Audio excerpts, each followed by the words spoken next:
And here's Linda LeRoy Janklow.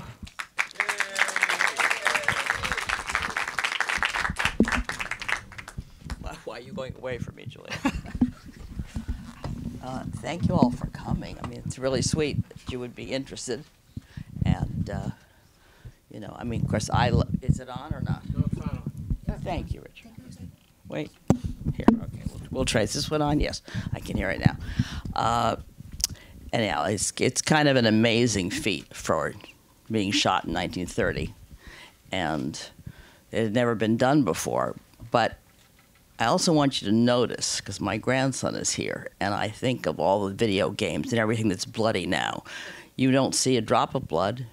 You never see any violence. And I don't know if you noticed, but there's not even a four-letter word. That doesn't happen today. But I guess in those days, my father and the screenwriters felt that they had plenty on the screen. And after this, as you know, there was Scarface and Public Enemy, and then it kind of just launched the whole genre. But it also fascinates me, and I was just thinking about this last night. This was shot in 1930, and my dad made 7 movies in 1930, 7 in 31, and 7 in 32. In 33, he made 5. Now, one of the reasons was, and Giulia, you probably know this, that since the talkies, remember, 27 to 30, not very much time, after the talkies began, there were a lot of neighborhood theaters that grew up, hundreds all over the country. And they used to play 2 double features a week. So if you do the arithmetic for sort of about the amount of theaters there were in those days, that's 208 movies a year, which is a lot. So they shot them fast, they worked hard, and they got the best actors they could. And of course, Eddie Robinson had been a big star on Broadway and didn't really want to go to Hollywood, but figured he better because that's where the bread was, and he knew he had to do this. But it took him a while, and then, of course, he was a great big star, and he was the sweetest man and the kindest man and the most gentle man, a wonderful art collector and a good painter himself. So when we look at this, it always makes me wonder because he plays this role so convincingly because he was such an excellent actor. But I do know that he hated shooting a gun. And Dad kept trying to get him to have a close-up where he looked really cruel and mean. And every time he would fire the gun, he would blink. And so they finally taped his eyelids, but that didn't work either. So he never got the shot. And there's one other little thing you might not have noticed. Do you remember when he looks at the stick pin on that one guy? I don't know if you noticed that later in the movie, it's never alluded to, but he's wearing that stick pin. So how did he get it? Those little touches, I think, are quite amazing. And there's one other little anecdote, which always has struck me as what happens in Hollywood even back then. My father didn't want to use Douglas Fairbanks Jr. for Joe Massaro. He thought he was too elegant, too suave. People knew him. And he had been told about this young actor in Los Angeles who was doing a play downtown called The Last Mile, and he was playing a part called Killer Mears. So he had a date one night with a young woman, and he said, we're going to go see this play. So they went downtown, and they saw the play, and he went backstage, and he said, I'd like to meet Mr. Gable. And the guy backstage said, Mr. Gable, there's a guest here. And he walked in, and he said to Clark Gable, he said, I loved your performance. Would you be interested in having a screen test? And Gable said, yes, of course, Mr. LeRoy, would love to have a screen test. So he went to have a screen test. And the girl said to my dad, that's the sexiest man I've ever seen. And my dad thought so too. So he did the screen test, and he went to show it to Jack Warner and a couple of people. In those days, his 2 henchmen were Darryl Zanuck and Hal Wallace. And they all sat in the screening room, and they watched this test. And after it was over, it was about a 5-minute test, Zanuck got up, and he turned to my father, and he said, do you realize what you've done? No. I think this guy's very talented and certainly very handsome. He said, you've just thrown away $500. Have you seen the size of this guy's ears?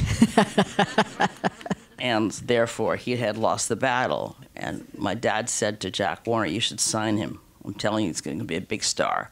And they thought he was crazy because here was this big guy, but he had big ears. So that was not anything that they were interested in at that point.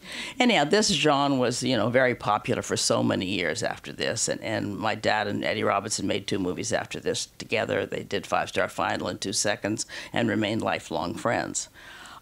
So it was just kind of a new break after everything had been so sweet. Movies up until then were feel good. They were, I guess, escapism. And this was not. But as you said before, that there is no swear words and there is no real blood. There is no blood, but the film is very subversive in a way because it's about a bad guy. He has no redeeming qualities, It's a punk. Yeah, he wants to be somebody. Yeah, he wants to be somebody, and that really, I think your father and Jack Warner and Daryl Zanuck recognized the need for, or the appetite for the country to see something that are related to the Also, depression. Crime doesn't pay. Crime doesn't pay. Yeah. What was happening in Chicago. So this wave of films, and this was one of the first, and then the other one that we're going to show on Monday, My Fugitive from a Chain Gang. These were real groundbreaking Well, Fugitive, pictures. I think, is the best movie of all and the most interesting because it exposed the brutality of the prison system in Georgia, which nobody else in the country actually knew anything about in those days. And subsequent to that, those laws were actually changed. And if you know anything about the 100 years of Warner Brothers, you know that they were very moral, very, I think, social justice was part of the Warner Brothers. All the movies, if you can look back at the beginnings, and actually going straight through, certainly through the war years. By that war, I mean World War II. I have to say that now because nobody knows which war we're referring to, the big war. They really believed in this country. My grandfather, who was the boss, who's the one you never hear about because he wasn't the head of production like Jack was, but he was the one who guided the studio. And it was his morality and he was an immigrant, and he felt that, of course, this was the greatest country in the world, and that you could never really say anything against this country. You could show a punk like this, but it was all about the gift of America, and that you could not do something like have a fugitive from a chain gang. You couldn't have chain gangs where men were chained with these terrible chains that they couldn't escape from. And of course, that whole film, which is, I think, beautifully written and extraordinarily played by Paul Muni, really showed the horror and brutality of that system. And as I said, it was ultimately changed because of the movie. My father was forbidden to go to Georgia. He would have been arrested, they told him. So he did not go. Also, just because, I don't know if anybody's coming on Monday to see it, but there's a very famous last scene. And this is what happens sometimes in filmmaking. And the last scene, which was a goodbye scene, I don't want to spoil it for you, was shot in an alley at night. But there was a dim light on the characters that are in the scene. And in the middle of the scene, the Klieg light blew, and it goes to black. And the guys went running around trying to fix it, and my father said, no, leave it. This is the way it should be. And it's become a very, very, very famous last scene because of the way it's shot and because of the way the dialogue is spoken in that scene. So I've always thought that was kind of wonderful. And he's the first one to have said it was an accident, but a happy accident, as it turned out. Speaking of shooting, another thing that was revolutionary in this film and in Fugitive and in some films made at that moment at Warner Brothers was the realism. Everything else looks so overlit and beautiful and elegant and polished, and here you get a real sense of the street and it's a very gritty look. And of course, the last scene is extraordinary because it's not only Rico getting gunned down, but he's getting gunned down in front of that huge poster of Sam and Olga. So it's how does it end up? it ends up that they have a happy life and he doesn't. I read that it was your father actually that suggested to Daryl Zanuck to adapt the William the novel that the film was. Well, inspired? it was given to him. You know, everybody was reading everything, and he read all the time. And so one day he was in Jack Warner's office, and Jack said, "I got this. Read this. I know some people are interested, but nobody seems to like it here. See what you think." So he went home and he read it all night, and he came in the next morning and he said, "I want it." That happened many times in his career, actually. You know, except for when he got this novel given to him by Annie Laurie Williams, who was a literary agent at the time, and she said, "This is a great, great, great book, and it'll make a fantastic movie." And he and my mother were going east on the Chief on the train, and she handed it to him before they left, and she said, "You can read it on the train." So he was reading a lot of other things, and he said to my mother, "You read this." And she did, and she thought it was absolutely brilliant. And she said, "You've got to make this." And he said, "What's it about?" She said, "It's about the war between the North and the South." He said, "I'm not making that. That's been done." And, of course, it was Gone with the Wind. So his biggest mistake. Was your father particularly fond of the films he made in the 30s? Was that a time frame that he enjoyed more than others, or not? I wasn't around then, but he certainly loved them. I mean, he loved working with those actors.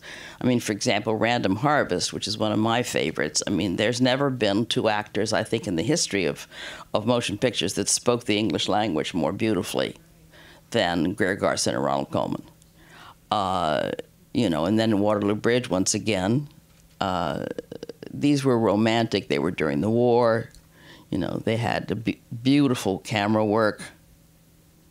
And then your father, of course, produced The Wizard of Oz. Well, yes, he stayed at Warner Brothers until he was going to make The Wizard of Oz. And Louis B. Mayer asked him to be the head of production. And he didn't really want to take that job because that was an administrative job, not a directorial job. But he did, because he had loved the Wizard of Oz book since he was 8 or 9 years old. He had every copy of every one, and he'd always tried to have somebody make them, and nobody would. And, of course, it was called Leroy's Folly because it cost about $2 million.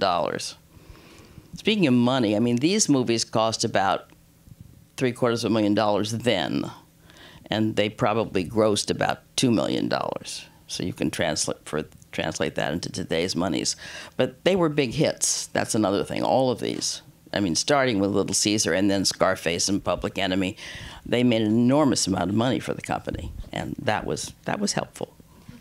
You grew up, visiting your father's sets. Yes. And I know this is a really horribly generic question, but how could you explain the biggest difference between the era of the studio system and the Hollywood that we experience now, in terms of the people that were working? In terms of first of all, they're all owned by corporations now, so that's a problem because they're always looking at the bottom line and what the quarter earnings are. I will say that when I was a little kid and I would go visit, it was very much of a family. You'd go into the commissary, you'd know everybody there. People came with kids my age too, so I knew a lot of them. And we'd run around and go to the wardrobe department, but everybody went to school, as you probably know. All the actors went to school if they were under 18. And it was a serious school. I mean, they had to show up for class, and it was actually monitored by the state. They had to have a schooling, and they had to get a diploma. I mean, my father never got any diploma. He had never even graduated from elementary school, which he sort of hated his whole life, but he had to go to work. So they went to school, and not only that, you had 7-year contracts, which many of them, as you know, broke later or tried to break later. But when they were young, they were taught. They were taught to dance, they were taught to sing, they were taught elocution, they were taught what to read. And I think even Betty Davis, who sued everybody, realized that you got an education and you had time to have friends. And it was just something that you could not have gotten any other time. And today, I think one of the reasons, even though you can go to acting school, all of those things that they didn't have then, I think they were very well trained and they appreciated that. And it's the same for the directors that had a chance to work so much, so that their skills were so. And a lot of them, my dad was lucky because he got on with the heads of the studios. But oftentimes, as I'm sure you've read and know, they just said, "You're going to do that. You know, starting next Tuesday. Here's a script. Read it. You know, it's going to play. It's going to." Whatever we have 3 actors we've already chosen. You're going to go to work, and if you didn't have enough clout or a good relationship with the boss, you might have to do that. And your father also had a particular talent for spotting actors that were unknown, right? Beside Claire Gable. Well, Clark Gable, he wanted to sign himself, but didn't have any money in those days, so he said he couldn't. But then, of course, he discovered Lana Turner. Her name was Judy Turner. He didn't like that, so he changed it to Lana. Yeah, that is true. He had a very good eye for talent.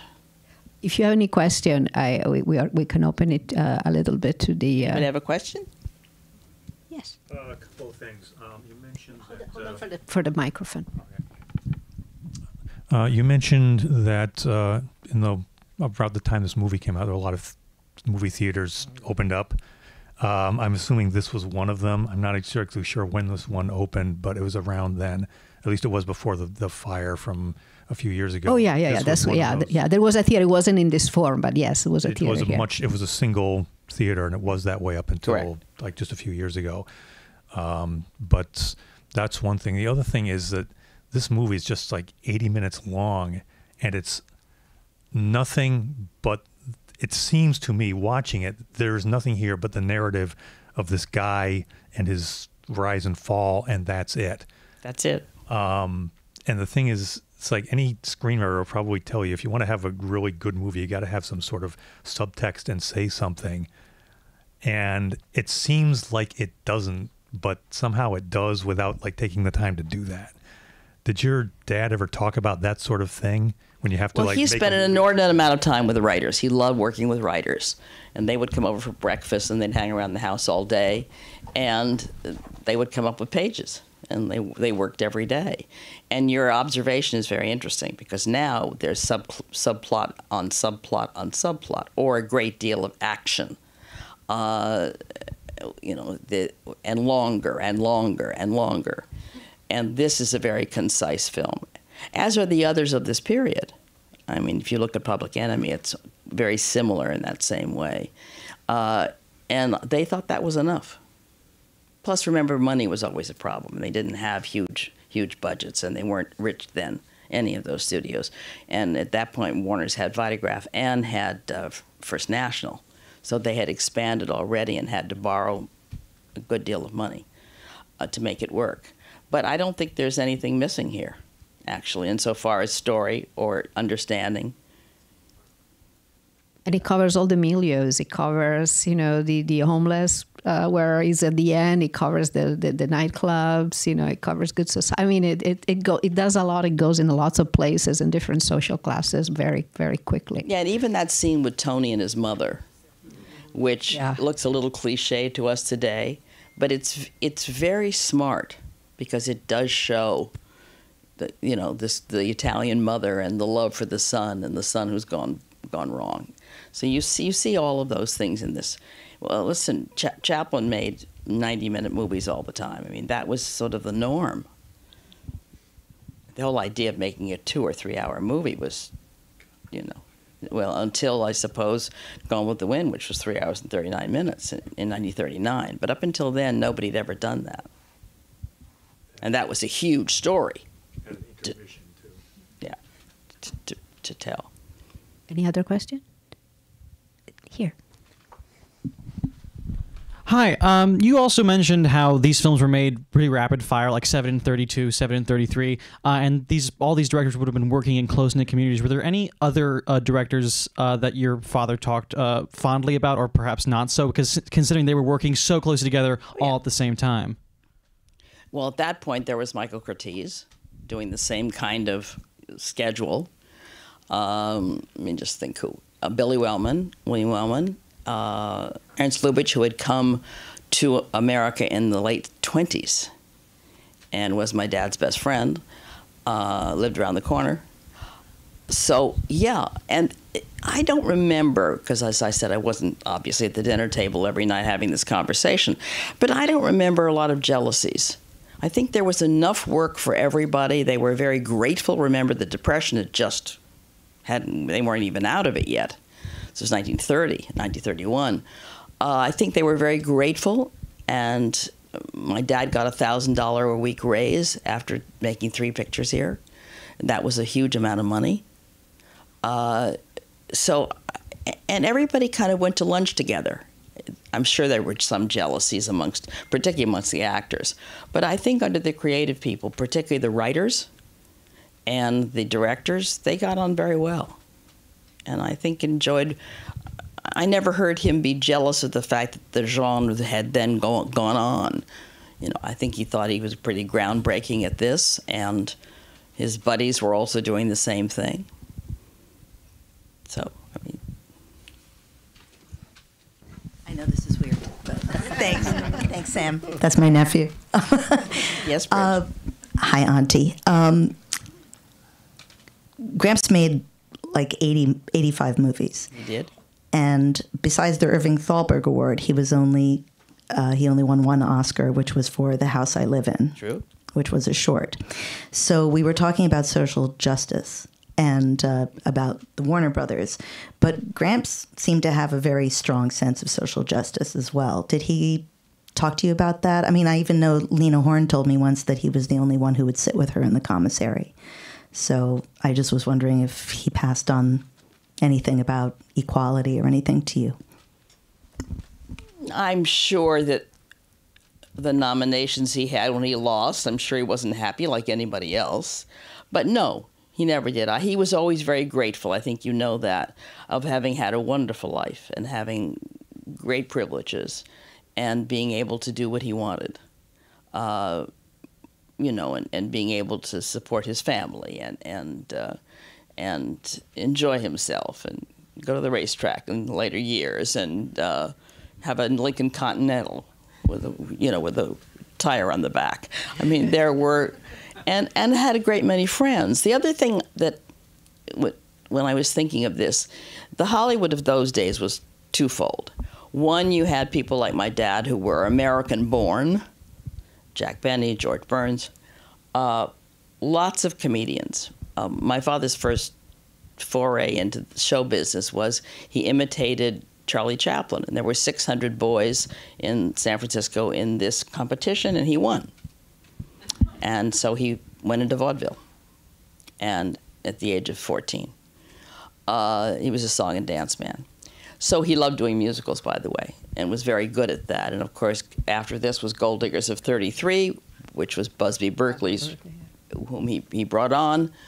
And I still think the violin sequence, and so did he, was one of the greatest that's ever been done. Ever musical, yeah. But so he never made 2 movies alike. He never wanted to be typecast like a lot of directors who were brilliant at what they did, but he liked to just think different things all the time. So he would do a comedy, a musical, a drama, guns, a few guns here and there, But to your question, no, I think he was very happy with his life. He was very lucky. He always felt he was very lucky. This is a great country, America. Look what he was able to do creatively. He met extraordinary people. He had great friends. And, you know, I never heard him complain about anything, interestingly enough. Did you? Time for one more. Then it's going to be mine. We touched upon this last night, but we didn't discuss it enough. So I want to follow up. You know, as you noticed, this film was made prior to the production code. So you know, I'm just thinking about the production code. Yeah. So can you explain to our audience, you know, what changed and what was so much more revolutionary about this film? We had to have 2 beds. That was the first thing that changed. You're not allowed to have a couple, married or unmarried, in one bed. It was not only the production code, but then there was several Catholic organizations, Christian organizations, who were particularly tough. and wanted to have scripts submitted to them, and they would redline the script, or they would didn't like the language, didn't like the situation, was too sexy. So that changed a lot of things, because the production code under Breen and the others, they really redlined every script. You had to submit it, and that made life quite difficult for certain genre films. But the studios realized that they couldn't move forward without that. So you you could fight it, depending upon what your rating might be, and sometimes you won, and sometimes you didn't. Yeah, so films like this where there is really no morale, it's a moral tale. Well, there's moral. Yeah, there is moral tale, Look but it's at not the moralistic. Yeah. The opening card is a quote from Matthew. Yeah. So, that's how they got away with a lot of things, too. But no, I was just being silly, but it's true. Crime doesn't pay. So had the code been in place, they would have blessed this. We have to wrap this because we have another screenings. And so I want to thank you, Linda. Thank you for Thank you. Really, thank you. Really, thank you. And please come on Monday to see I'm a Fugitive from a Chain End, because it's just a gorgeous film, and it's going to be on 35, and it's really worth it. It's an interesting complement to this one, really. Well, it really is, and I just want to say one thing. This print, which is quite good, but remember, they didn't have very high technology in those days, and I think it's beautifully shot. Yeah, and sort of it's that great black and white look, and I was admiring certain scenes, because considering what the technology was in cameras in those days, and also you didn't have a video cam to show yourself what you were setting up, which is the way everybody cheats today.